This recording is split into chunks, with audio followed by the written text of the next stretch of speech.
नमस्कार. मी राजेश खिस्ते, साक्षी financial services मध्ये आपलं स्वागत करतो. काही दिवसांपूर्वी एक व्यावसायिक गृहकर्जाच्या माहितीसाठी आणि मागणीसाठी आमच्या ऑफिसला आले होते. मी त्यांना गृहकर्जाविषयी सगळी माहिती सविस्तरपणे सांगितली.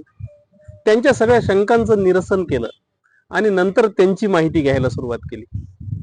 त्यांचा व्यवसाय काय, व्यवसाय किती वर्षापासून आहे, प्रोप्रायटर कोण आहे, व्यवसायाचं करंट अकाउंट कोणत्या बँकेत आहे, काही कर्ज आहे का, त्याची परतफेड नियमित आहे का, असा आमचा प्रश्नोत्तराचा कार्यक्रम सुरू झाला. साहेब सुद्धा मोकळं बोलू लागले. बोलता बोलता साहेबांनी सांगितलं की त्यांनी एका बँकेकडून 2 वर्षांपूर्वी मालमत्ता तारण कर्ज घेतलं होतं. पण नंतर त्या बँकेवर ते आरबीआयचे निर्बंध आले, बँक बंद पडली. नंतर बँकेतूनही कॉल आला नाही आणि यांनी हप्ता भरला नाही. साहेब म्हणाले, बँक बुडाली, आता कर्जाचा काय संबंध, बँक बंद झाली, त्यामुळे आम्ही हप्ते भरलेच नाही. म्हटलं साहेब, तसं नसतं.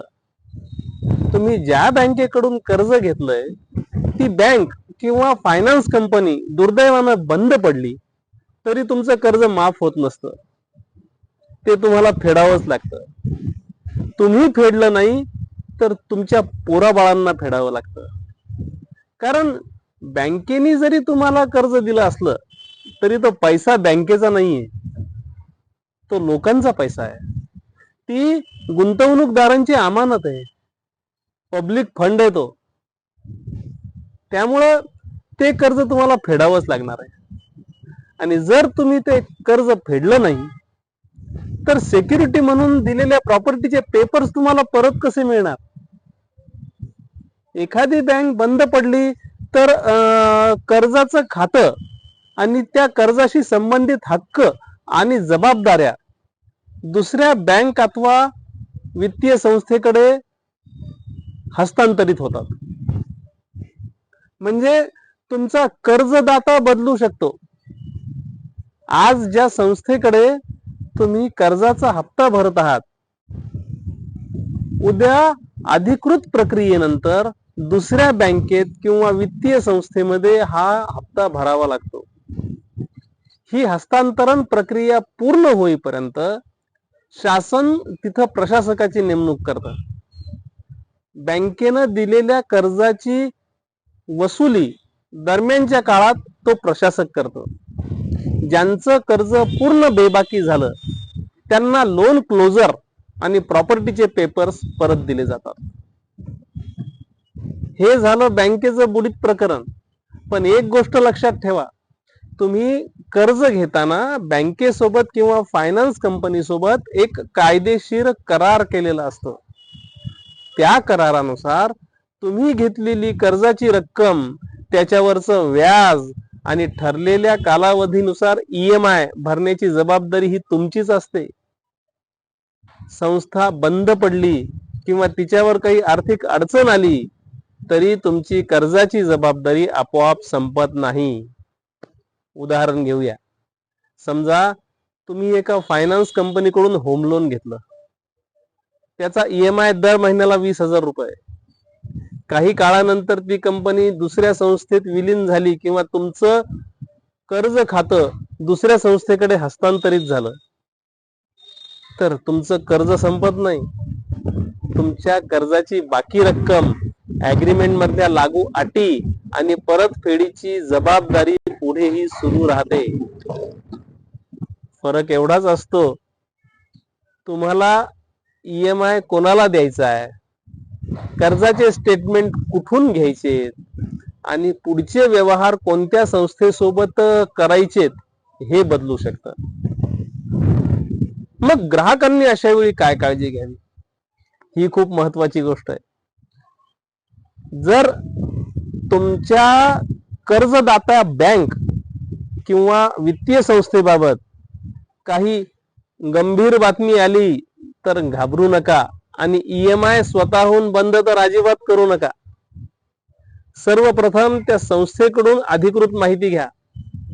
आता कर्जाचे हप्ते कुठे भरायचे किंवा तुमचं कर्ज खातं कुठं हस्तांतरित झालंय का, नवीन संस्थेचं अधिकृत बँकेचं अकाउंट कोणतं आहे, कर्जाचं नवीन स्टेटमेंट आपल्याला कुठून मिळणार, या सगळ्या गोष्टींची अधिकृत माहिती घ्या.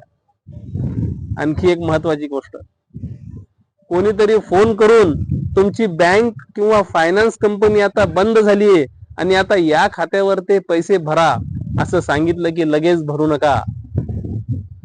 नवीन कर्जदात्याची माहिती आणि पेमेंटचे डिटेल्स अधिकृत माध्यमातूनच तुम्ही तपासा. गृह कर्जाच्या बाबतीत आणखी एक महत्वाचा मुद्दा, गृह कर्ज घेताना तुमची मालमत्ता साधारणपणे बँक किंवा वित्तीय संस्थेकडे तारण ठेवलेली असते. त्यामुळे संस्था बदलली म्हणून कर्जाशी संबंधित हक्क अचानक संपत नाहीत. कर्जाची संपूर्ण परतफेड झाल्यानंतरच संबंधित प्रक्रियेनुसार तारण मुक्ती आणि मूळ कागदपत्र परत मिळण्याची प्रक्रिया केली जाते. म्हणूनच कंपनी बंद झाली, आता घराचं कर्जही संपलं आणि घराचे कागदपत्रही आपोआप मोकळे झाले असा समज करून घेऊ नका. आणि या उपर EMI भरलेच नाहीत तर, हा मुद्दा विशेष महत्वाचा आहे. बँक बंद पडली म्हणून EMI थांबवले आणि नंतर कर्ज खातं दुसऱ्या संस्थेकडे हस्तांतरित झालं तर तुमच्या कर्ज खात्यावर थकबाकी दिसणार आहे. त्याचा परिणाम तुमच्या क्रेडिट हिस्ट्री आणि सिबिल स्कोअरवर होणार आहे. सिबिल स्कोअर खराब झाला की तुम्हाला कर्ज मिळण्याचे सगळे मार्ग बंद होणार आहेत. म्हणून संस्था बदलली असली तरी मी EMI का भरू हा विचार न करता माझ्या कर्ज खात्याचं पुढं काय झालं याची अधिकृत माहिती घेणं हा योग्य मार्ग आहे. शेवटी एक अतिशय महत्वाचं, मित्रांनो, कर्ज घेताना आपण फक्त व्याजदर पाहू नका. कर्ज देणारी बँक किंवा फायनान्स कंपनी कोणती आहे, तिची विश्वासार्हता काय आहे, कर्जाच्या अटी काय आहेत, कर्जाचे दस्तऐवज काय आहेत आणि भविष्यात काही अडचण आली तर ग्राहकांना कोणाशी संपर्क साधायचा, या गोष्टीही समजून घेणं तितकंच महत्वाचं आहे. आणि सर्वात महत्वाचं, बँक किंवा फायनान्स कंपनी बंद पडली म्हणून कर्ज माफ होत नाही. कर्जाची जबाबदारी कायम राहते. मात्र कर्ज कोणाकडे हस्तांतरित झालं, EMI कुठं भरायचा आणि पुढील प्रक्रिया काय आहे हे अधिकृतपणे समजून घेणं आवश्यक आहे. शेवटचा प्रश्न तुमच्यासाठी, तुम्ही ज्या बँकेकडून किंवा फायनान्स कंपनीकडून कर्ज घेतलंय त्या संस्थेबाबत अशी परिस्थिती निर्माण झाली तर तुम्ही काय कराल? तुमचं मत किंवा प्रश्न कॉमेंट बॉक्स मध्ये नक्की लिहा. गृह कर्ज, कर्ज प्रक्रिया, सिबिल आणि आर्थिक नियोजनाबाबत उपयुक्त माहितीसाठी साक्षी फायनान्शियल सर्व्हिसेसच्या ऑफिसला नक्की भेट द्या. हा व्हिडिओ आवडला असेल तर नक्की लाईक करा, भरपूर शेअर करा आणि आमचं चॅनल सबस्क्राईब करायला विसरू नका. धन्यवाद.